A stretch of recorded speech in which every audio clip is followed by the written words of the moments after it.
Let's get ready to rumble!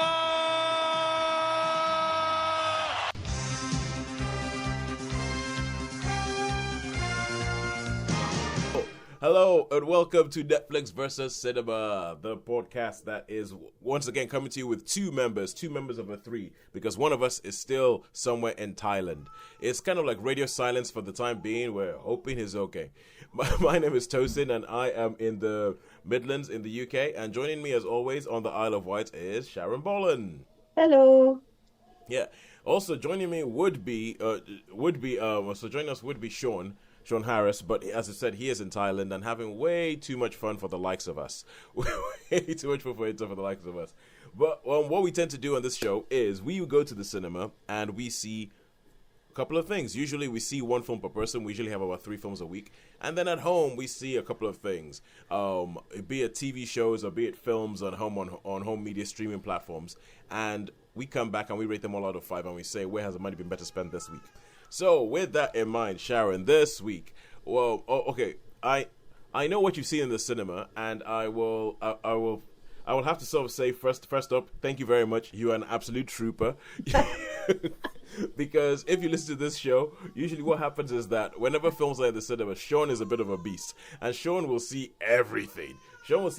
So we never really want for having 3 films on the dock. But Sharon and I are, for one reason or another, we're a bit less prolific. We're a bit less prolific than Shaun. So I average about a film a week, and I think that's probably around about the same for you. That's about me at this moment, yes. It's all I can manage at the moment. Yeah. So with that in mind, this week we actually had a little bit of, what are you seeing? Because we can't see the first thing. We can't both see the same thing. We only have one film to talk about in the cinema side of things this week. And so I got in touch with you, and you took one for the team and went to see a film that I had the feeling you were not particularly looking forward to seeing. Yes, that's fair to say. So thank you very much. You are an absolute trooper. Take you one for the team. So will you tell us, what did you see in cinema? What did you see at home this week? I went to the cinema. I went to see the Princess Diana biopic called Spencer. Yep. And at home, I thought I'd create some sort of symmetry. So I watched another sort of biopic, this time of Clarice Cliff on Sky Cinema, called The Colour Room. Okay. So I can do a compare and contrast the two famous women biographies. Who was Clarice Cliff? She was the ceramic painter who was, they're very brightly coloured ceramics that every now and then, if you ever watch Antiques Roadshow or Bargain Hunt, they come across a piece of Clarice Cliff and they go, ooh, and they are quite collectible, but they're of their time. I think we even have a piece of Clarice Cliff at home here. In one of our glass cabinets, we've got a piece of Clarice Cliff. Oh, okay, cool. Never heard of her before. So, all right, so in cinemas, I stole the film that you wanted to see, but I got to the cinema first, so I got to claim it, and also the fact that it was pretty much the only thing that was new, because the film Spencer you went to see wasn't on where it wasn't where it was, because I've complained before. If you listen to this podcast before, you hear me complain about the View Cinema in Redditch and how they tend to just not have stuff. They go a bit populist, don't they? It's very populist. So I think the Isle of Wight is going that way, because I really wanted to see Kenneth Branagh's film Belfast. Oh yeah. Unless it's not had general release yet, but I thought it had. It hasn't appeared on the island. Yeah. And I wanted to see the Wes Anderson film that Shaun saw in Bournemouth. Yeah, the French Dispatch. But that's it. Didn't appear on the island. If it hadn't been for Shaun, and even had been for, I would not even have known that film had been released, because it did nothing. It did not even show up over here. It didn't register anywhere else, but certainly didn't show up here. Yeah, it's a bit sad. But okay, so I went to see House of Gucci, the Ridley Scott film starring Adam Driver, Lady Gaga, and at home I saw quite a few things, and I've been looking at my viewing history and trying to figure out which one I should go for. I've got Icarus, which is all about the Russian doping program and how I've got another documentary called Untold Deal with the Devil about a boxer in America called Christy Martin. I've got another documentary called Abducted in Plain Sight, which is mental. It is absolutely mental. There's an animation movie called Wish Dragon, but obviously this is you, Sharon, so I will not subject you to what I think about Wish Dragon.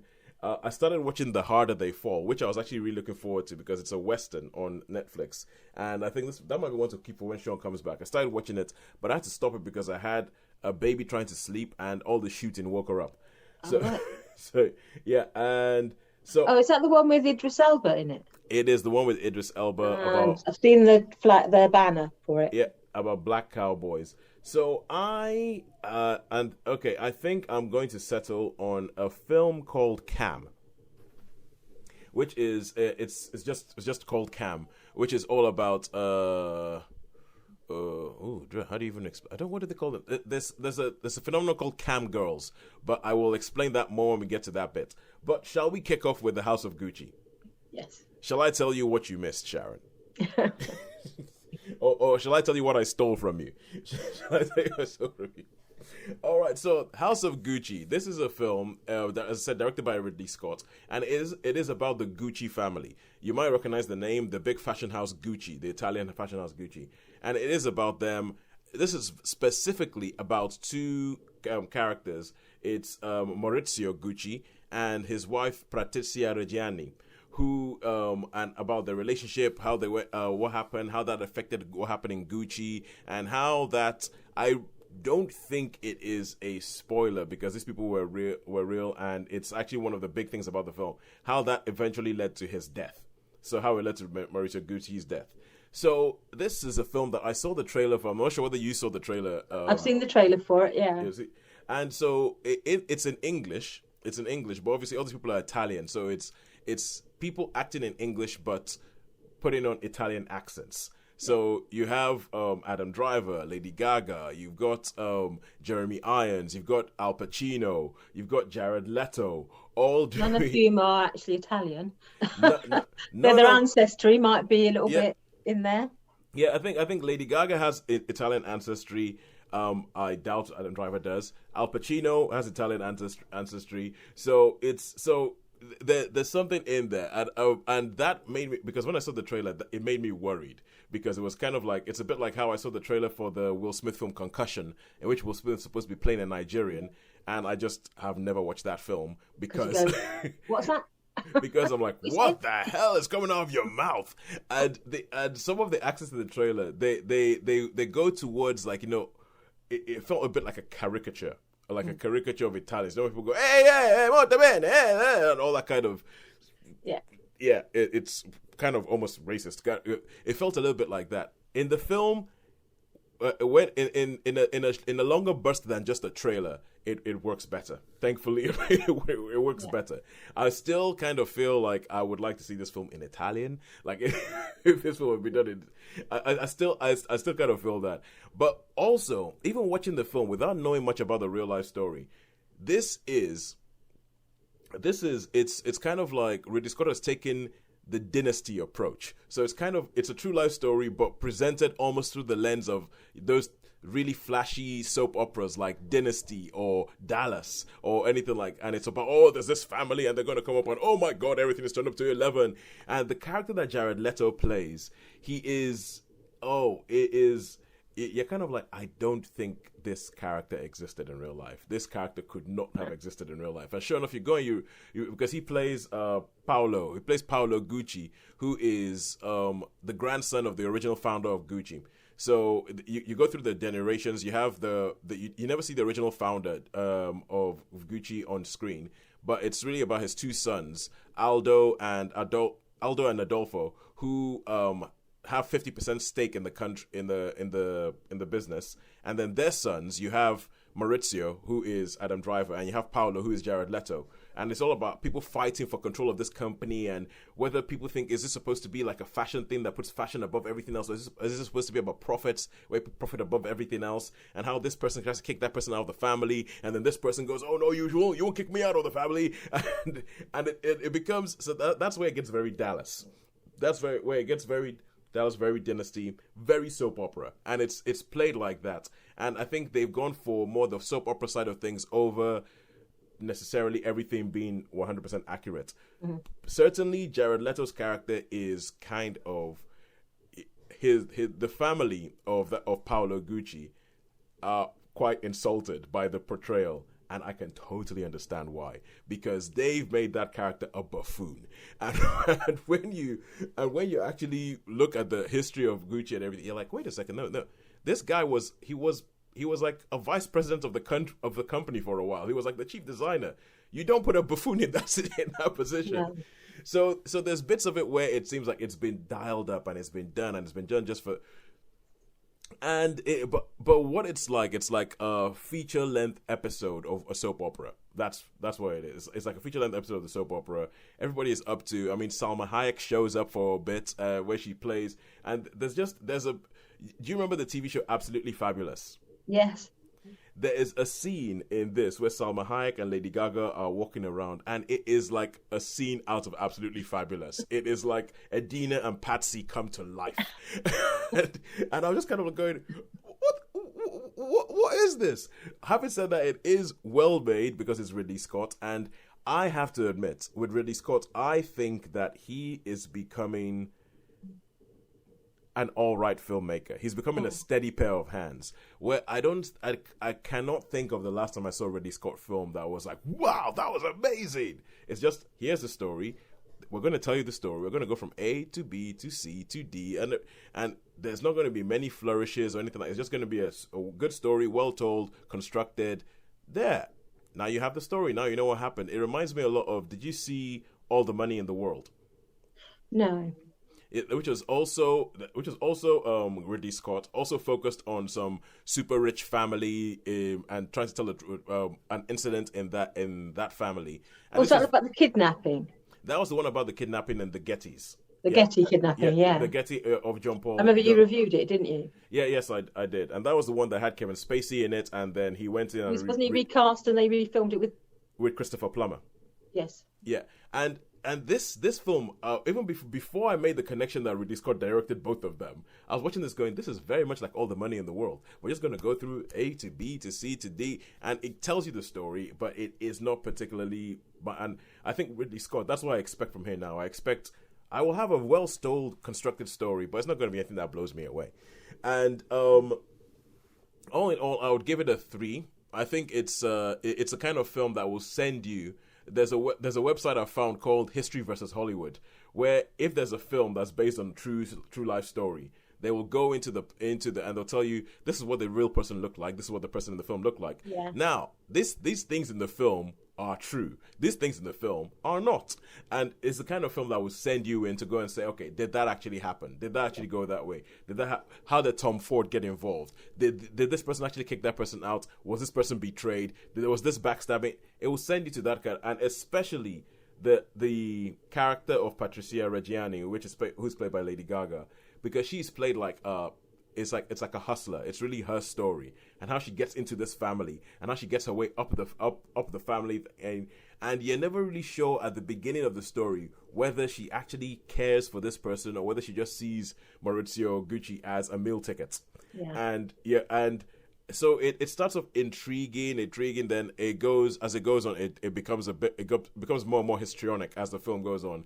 And I think that maybe sort of like reflects their life, because they were sort of humble until his dad died, they get all the money, and then all of a sudden things go a bit crazy. Mm-hmm. So it's okay. And I haven't even spoken about Al Pacino.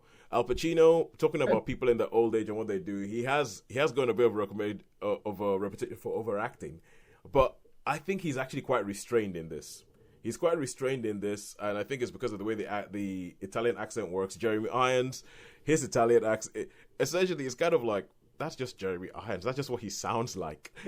Because he did the Borgias, didn't he? So I think he sort of did a hint of the Italian. I don't think he went full on Italian with that. I think there was just the odd inflection to suggest that this person might be Italian.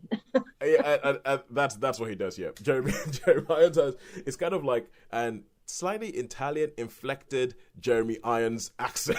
It's just, because we all know what Jeremy Irons is like. He has a very distinctive voice, and it's hard to sort of like It's a bit like if you got Sean Connery to come to this film and play in Italian, you're gonna get a Sean Connery voice. So So yeah, all in all, I think it was quite good. I think it was solid. I'll give it a 3 out of 5. I don't think it's anything major to write home about. I know people have. I was complaining last week when I was reviewing King Richard about how a movie star does a halfway decent performance and doesn't fall over, and they go, "Oh my God, give him an Oscar!" It's Oscar, it's Oscar time, yeah. Yeah, people have been talking about that with Lady Gaga, and I'm like, I don't know about that, because it's a good performance. Apparently, she went quite method with it, speaking in an Italian accent exclusively for like 9 months to sort of like get to just to get the feel of it. To get the feel of it, and there's still bits. There's bits where I'm looking at it going, okay, that is getting very, very low right now. That is that is getting very. I am going all over the top because I'm trying to show you I'm Italian. That kind of, and you're like, and the only way I can think of is that okay, this is a soap opera. This is not supposed to be it's a soap opera. It's like a Mexican telenovela where everything is bad, everything is big, everything is, and it's. Yeah, but yeah, I would recommend it, but I don't expect it to blow your world up. So that is 3 out of 5 stars for the House of Gucci. Although I'll tell you a side effect of watching House of Gucci is that it has sent me down a Lady Gaga rabbit hole and listening to some of her music and going, yeah, this woman did some good music. or should I say does some good music? Yeah. So from that is the Netflix side of the cinema side of things gone, and now we go over to the Netflix side of things. And Sharon, you saw a film about the artist whose name I have already forgotten. Clarice Cliff. And the name of the film is The Colour Room.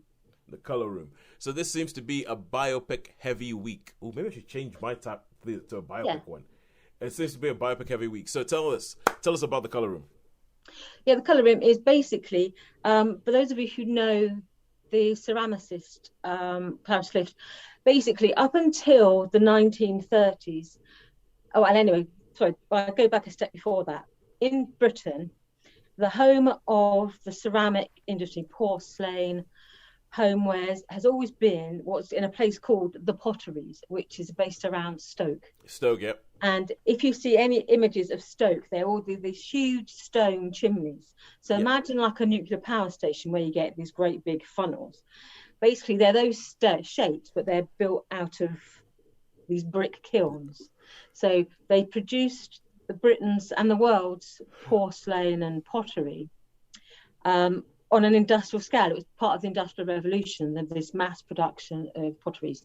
And so at the beginning of the 20th century, this film is set between the wars. Yep.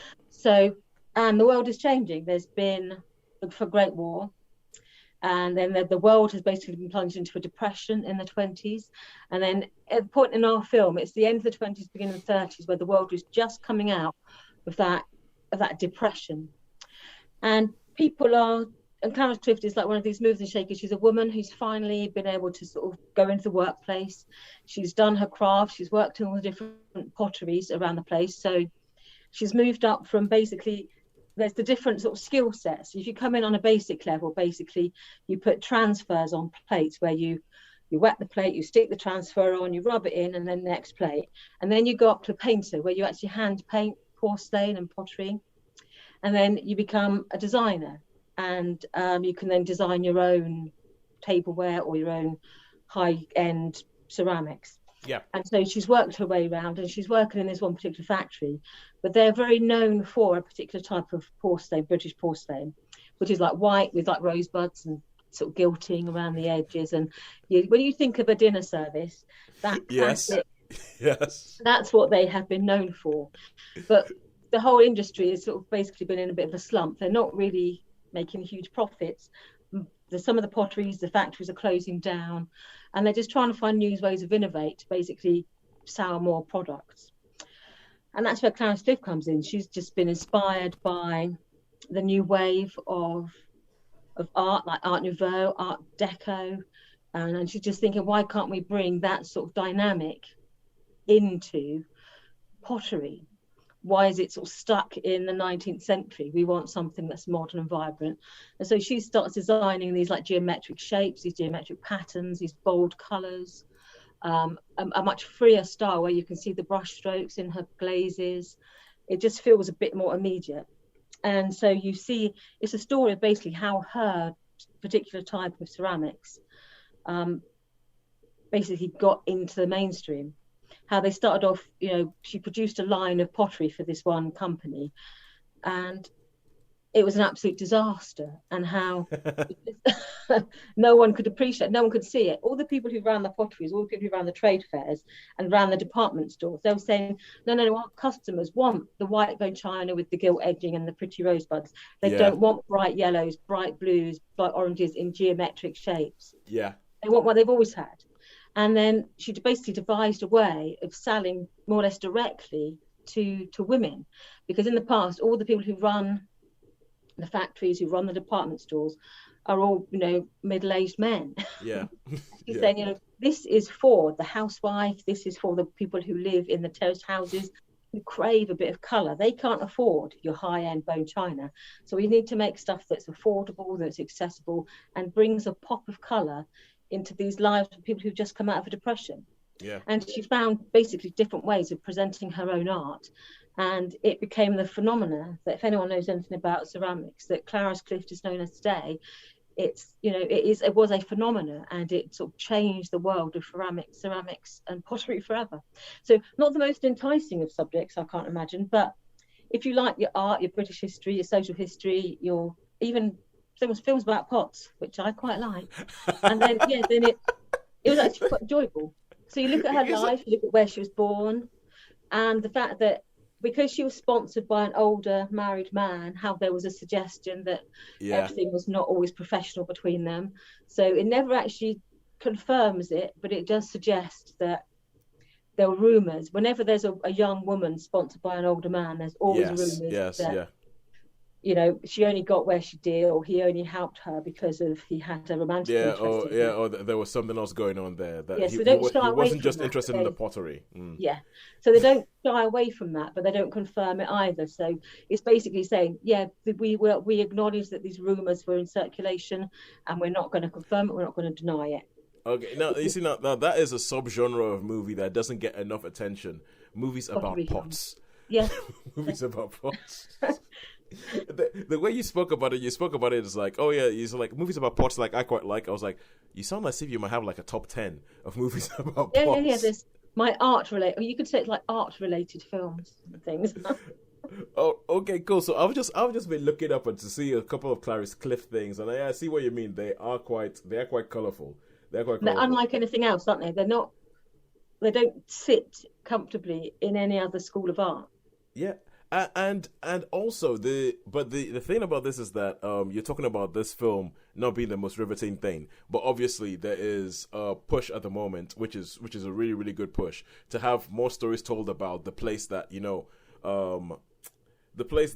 underrepresented people have played in history. So, for instance, a woman in the 1920s making something that actually sort of like, that makes a big splash in the world, that becomes like a business in its own right. She ended up selling something like 6 million pieces over her career. She sold about 6 million pieces of. Yeah, and this was made by Sky. It was made by Sky Cinema. It was released this year, so it's a really, really recent film. And the fact that I just noticed who they got to star as Clarice Cliff. Yeah, Phoebe Dynevor. Phoebe Dynevor, fresh off of Bridgerton. Fresh off Bridgerton.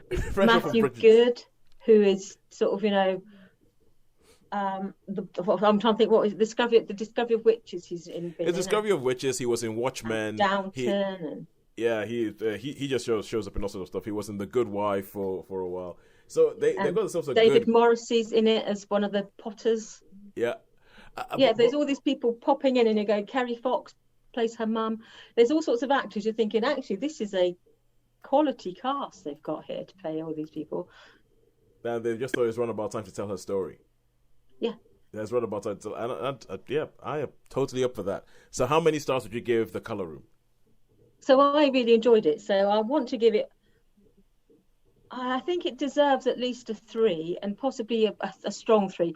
I'm not sure if it's a 4, because again, I certainly enjoyed it. Yep.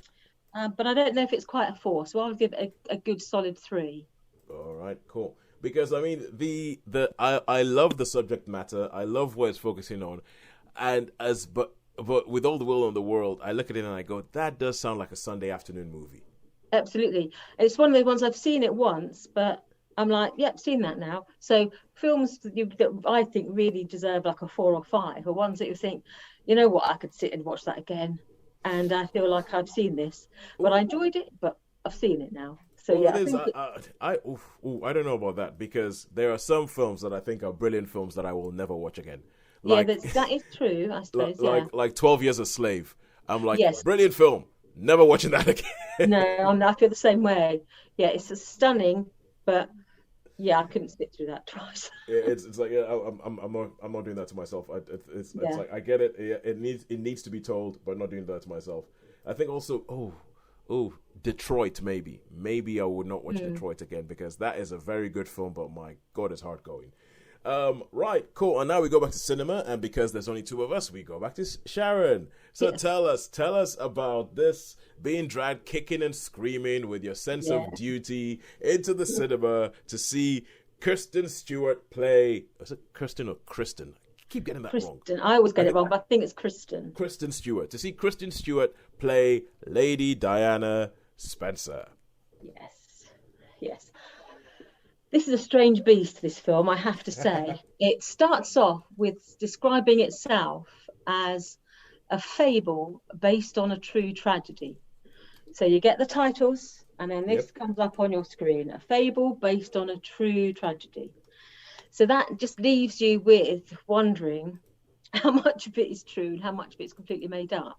Yeah. Because a fable would suggest that it's all imagined. Yeah. But based on a true tragedy, it suggests that there's truth in it. So it left me a little bit puzzled. And I think the whole film left me in 2 minds. But I'll basically summarise the film. It's set over 3 days in Christmas in the last year of her marriage to Prince Charles. Yes. And the Christmas tradition is that the royal family gather en masse at Sandringham with the Queen, as the royal family have been doing since Victoria's Day, where they gather. There's certain traditions they do. They gather on Christmas Eve early. Then they sort of dress for dinner. They meet and they open their presents on Christmas Eve. There's this tradition in the royal household because they've always observed Christmas Day as a religious day of religious observance. So they don't do the whole Christmas festivities on Christmas Day. They save that for Christmas Eve. Yeah. And so all the main present giving is everything on the day before. And then there's like church on the Christmas Day. And then Boxing Day is very much about the hunting and about shooting. And so it's basically set down in law what you do. And so this film is set over those 3 days, Christmas Eve, Christmas Day and Boxing Day. Yeah.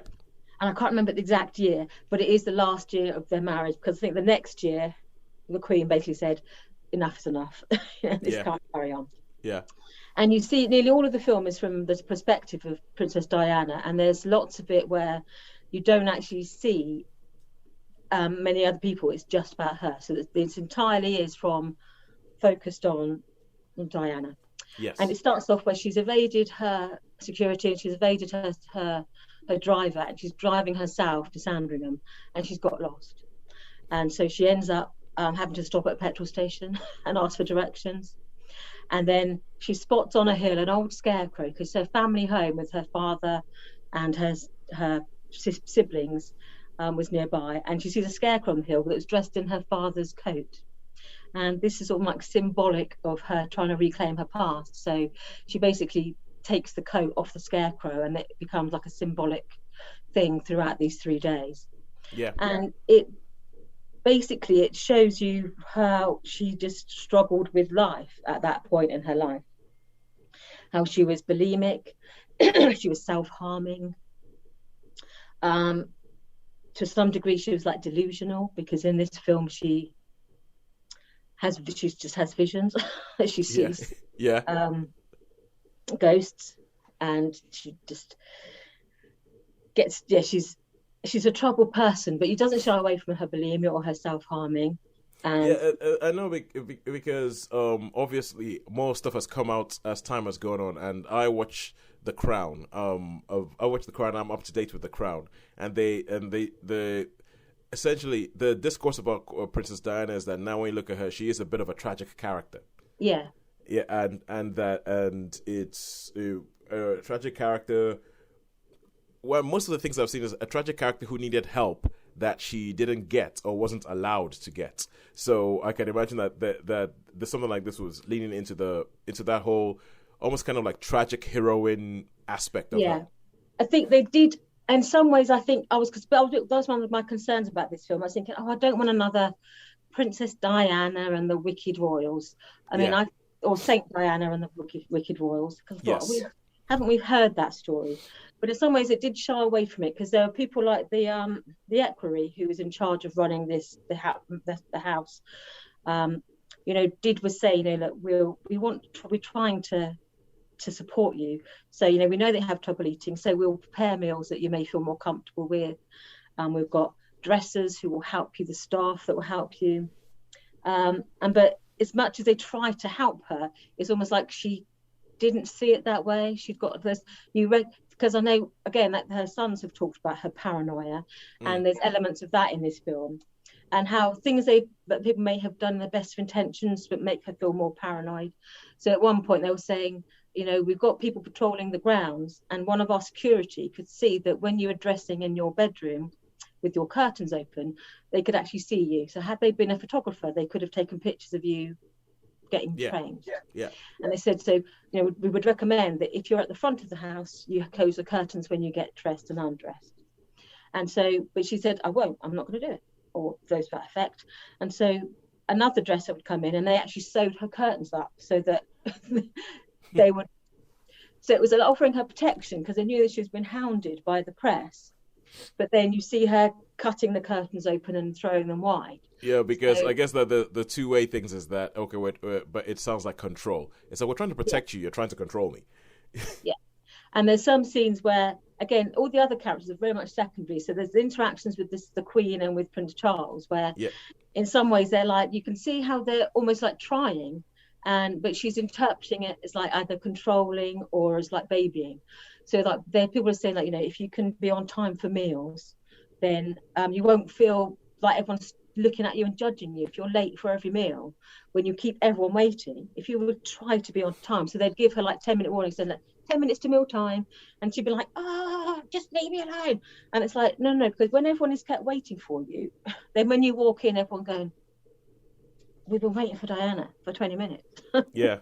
So you can see how they've tried to say that, yes, she was in this fragile state, but they tried to help her, but she'd got so far down that road that, even people who were well-meaning couldn't help her. Because one of the equerry, and it's played by Timothy Spall, at one point saying, when the room feels quiet, he says that they laugh and they joke and they're comfortable with each other. And when you walk in the room, if they go quiet, it's because they're trying to be careful around you. They're trying to be more sensitive to you by letting you know that we care. We don't want to be out boisterous, and we don't want to be insensitive by that we're all having an in-joke and having a great lot of time, and that you feel excluded from it.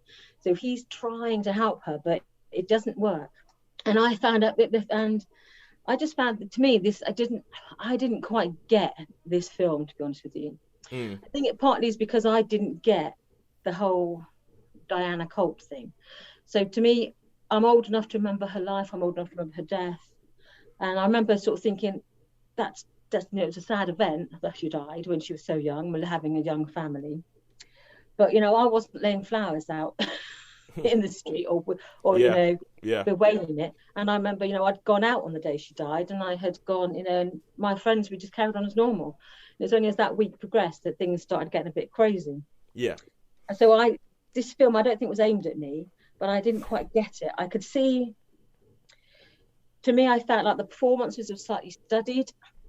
Yes. The way that she would like tilt her head and she would like move her lips and go.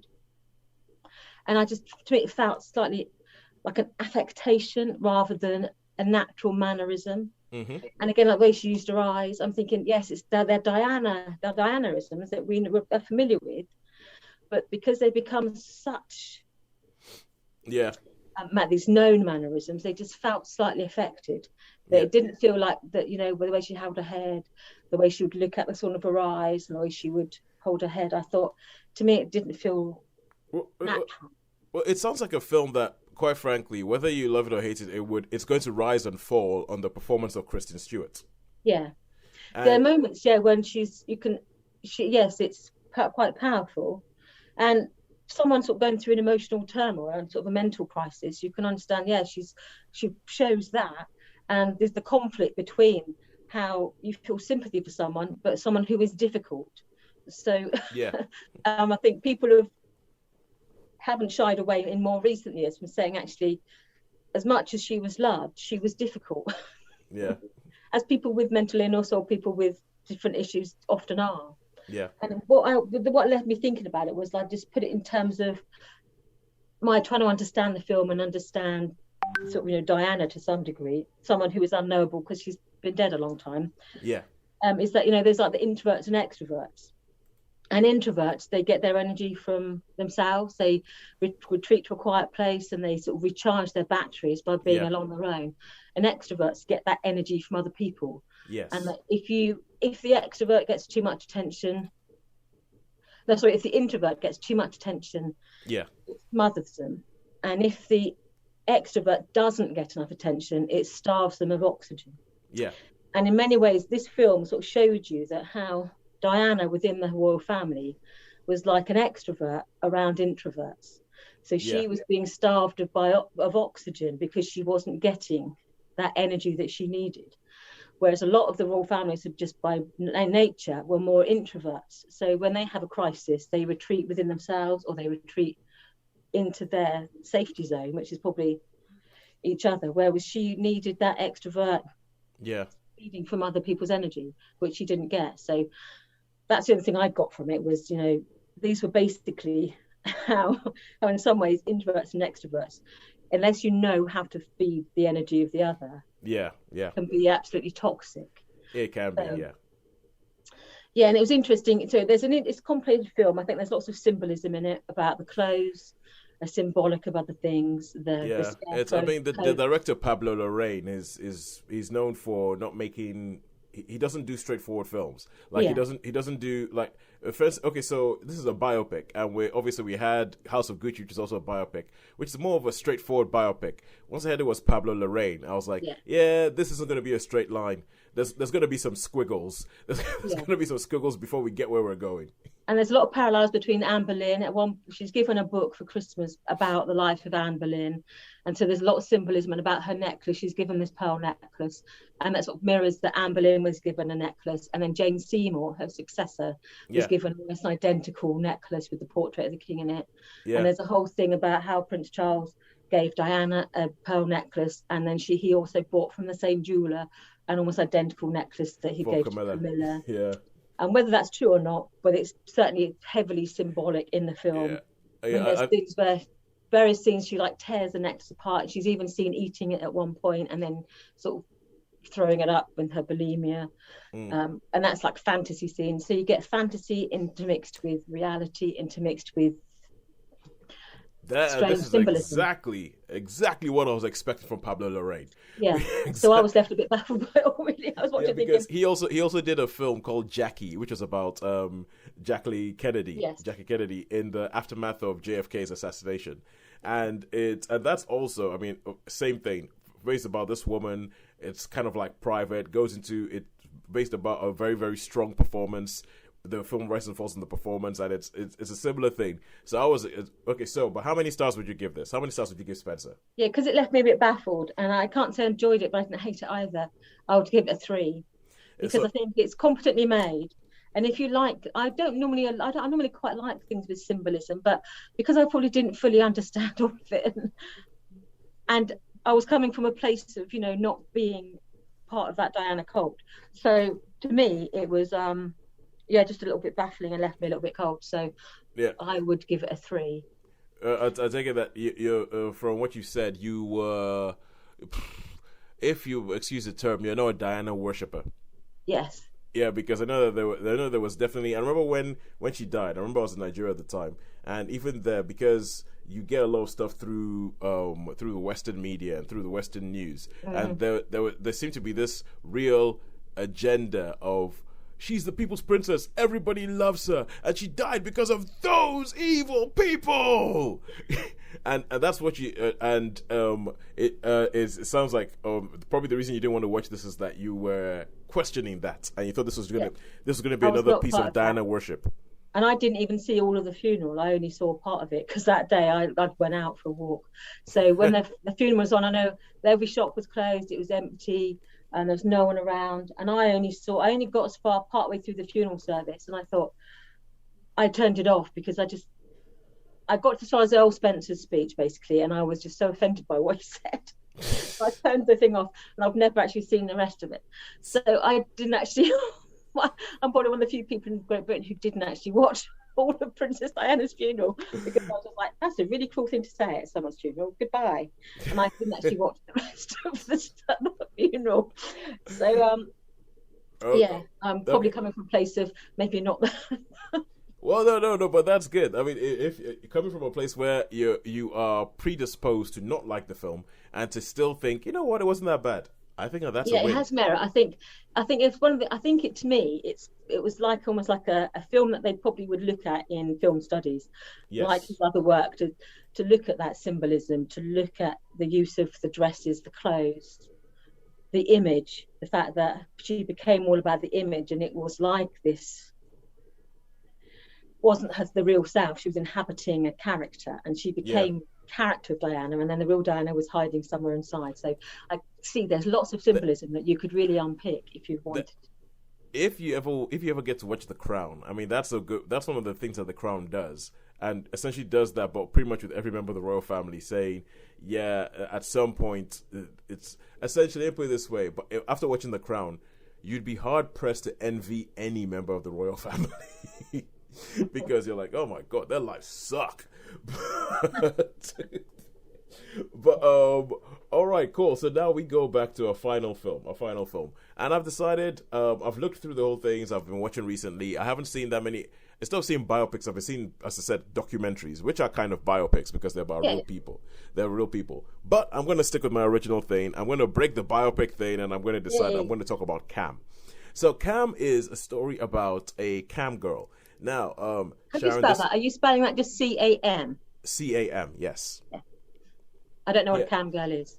All right, cool. Okay, Sharon, this might offend your sensibilities, but but a cam girl is essentially somebody who goes onto an online site and has a web camera, a bit like what we're doing right now, but they do things on site. Some people, when they go on there, it's of a sexual nature. For some people, it's like they'll sit down and they'll just eat, and people tune into them, watch their channels, and people become fans of them, and this is how they make their money. So the people can actually give like tokens, they can give like, tips, they can give all that sort of stuff, say, oh yeah, I really, really like this. And essentially, if I was to break it down, they go onto a camera to become a fantasy for somebody, and all these people come on there and imagine that they could possibly even have a relationship with this person, and because of all this stuff that the person is doing, they pay money. So some people will pay money and say, do this, do that. Okay. Yeah, it's like I'll give you spaghetti really messily. Exactly. That for an example, it can go more than that. It can go less, but for example, and people can pay $200 and then they can go off the counter and have a special one-to-one discussion with the person. And it kicks off with this girl, and she is a cam girl. You can see she's doing, but she sees it as a business, and she sees there's a leaderboard, and she's like, I want to get to number one on the leaderboard. I am currently 65, and you can see that everything she's doing, she's looking at where she is on the leaderboard, and she's trying to plan all these shows and do all these things so that she gets higher and higher and higher up the leaderboard. The more outrageous, the better in some ways. Then in some ways, and it goes into how she tries to figure this out, and where she's actually asking, okay, where is the boundary? Where is the line? What am I prepared to cross to actually get this? So in a way, it's almost kind of like a film about the business of it and about the effort she puts into this thing, because she wants to become, and it's a little bit like a sports drama where you see somebody who's, I want to be number one in the world, and then they go training and they see all the things and you see what they try and do to get to that point, and you see what it costs them in different areas of their life. The main thing of the film comes because she's doing this, she's going up there, she gets into the top 50, and she's like, yes, I'm in the top 50, and then one day she tries to sign into her account on this service that she uses, and says, you're locked out. So she says, reset my password. And they go, no, you're actually live at the moment, so we can't reset your password. And she's like, what? So she goes onto the website, and she finds that there's somebody who looks exactly like her that is doing shows on her channel, but it isn't her. Okay. And yeah, this person is doing some things that she possibly wouldn't do, but the person is going higher up the level, and she's like, who is this person? So it becomes this whole thing where she's trying to figure out who this person is. Is it like a horror? Is it something supernatural that's going on? Is it the company that have said that she's doing a good job and I've commandeered the whole thing? Is it one of the people, and then you now start having some of the people from online actually track her down in real life and want to meet up with her, and some of them are a little bit, are they actually dangerous? Are they just harmless? You don't really know. And what I like about it is because going from the beginning, this is something that to me just sounds like it could be exploitative. It could be exploitation central. It's like we're going to do a film about a woman who goes into a camera and does some stuff that is sexually suggestive for people to pay her. And I'm like, what? But one of the things that it actually does is that it takes it and it says, is the approach that she takes to it as this is a business. I'm going to break this down and I'm going to work really, really, really hard because this is how I pay for everything. I've moved into a house. This is how I pay for the house. And it's about someone has come in here and someone is trying to take my business from me, and that is the way that is the approach that the film takes to the whole thing. So all in all, I thought it was actually really well done. I thought that the fact that the way it approached the cam girl was not, and the world of cam girls was not exploitative. I didn't think it was. It's a film that happens. It's a film that manages to not be exploitative about something that is inherently exploitative, if you get what I mean. And I thought that was really, I thought it was really impressive. As the film goes on, when it gets to the point where you find out, okay, so what exactly is going on? Why is there somebody who looks exactly like her that is using her account? So it goes in there and it becomes almost like a sort of like a detective thriller, trying to figure out what is going on here, who's taking over my account and all that. The explanation as to what is actually going on is, I found it wanting. I was kind of like, well, that was